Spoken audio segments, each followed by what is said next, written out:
started in 2014 with a group of 36 tricycle drivers na nag-organize. This is Jensen Trans before, a tricycle association na mag-upgrade into electric trike. But unfortunately, hindi nag-push through yung program ng DOE through the local government on the modernization ng electric tricycle. So medyo ang daming problema sa zoning, ordinance, then yung acceptance ng tricycle sector doon sa electric trike.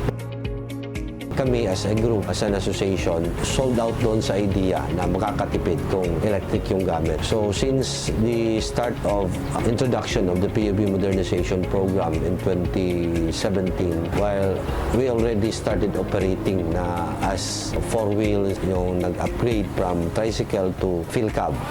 Then we registered as a cooperative in 2018 and yun din yung kainitan nung pag-aprobahan ng local public transport route plan ng Jensen. So fortunately, we were awarded two routes. One yung rationalized route ng dalawang rota, ng dating rota prior to the LPTRP, and the other one is a developmental route. Since July 2018, we already have an electric vehicle.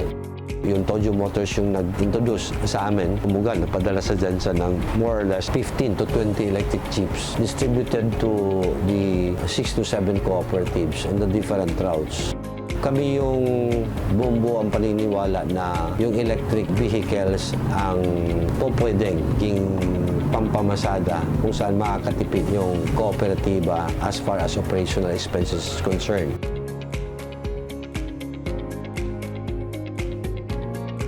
Yung acceptance not only by the drivers, pati na yung mga pasahero, tuwan-tuwa. Aside doon sa space na binigay dahil na bago nga, yung hindi na magbubungguan yung tuhod ng magkatapatan na pasahero. So conveniently, napatronize naman ng pasahero, tahimik. And hopefully nga, siguro for purposes na makatulong tayo sa kalikasan na maging puro electric jeep yung babiyahe sa rota namin ng North Loop or Route 6 and yung Route 3 na Katanggawan Nursery Road na rota namin.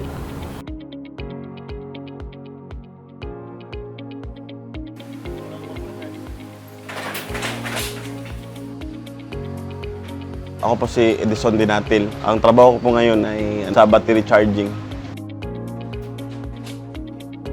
Isa po, nag-i-enjoy po ako sa trabaho ko. Tapos, masaya ako dito sa MGTC. Maraming benepisyo dito na nakukuha.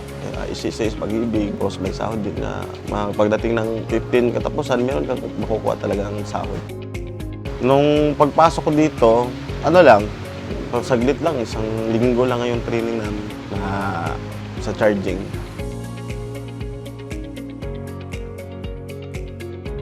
Pero okay naman kasi maganda naman yung pamamaraan at pamamalakad ng kooperatiba. Kung ikukumpara mo sa pagiging traditional, mas maganda talaga kasi yung una is secure ka. Kasi andyan naman yung mga benepisyo na dapat nararapat para sa mga driver na katulad namin.